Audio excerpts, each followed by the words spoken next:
Aksi Ida Dayak yang heboh di media sosial diklaim sakti mengobati patah tulang hingga stroke, namun baru-baru ini membuat salah seorang pasiennya kecewa. Wanita yang mengaku pernah berobat ke Ida Dayak itu merasa kecewa karena penyakitnya tak kunjung sembuh. Alhasil, wanita tersebut meminta tanggung jawab Ida Dayak. Bukan tanpa alasan, sang wanita meminta perhatian dari Ida Dayak.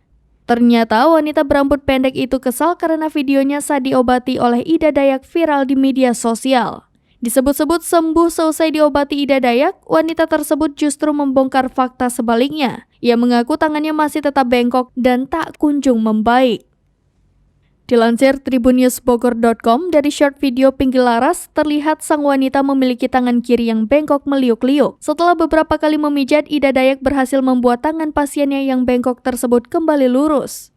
Video pengobatan Ida Dayak itu belakangan viral. Mengetahui hal tersebut, sang wanita yang ada di dalam video pun protes.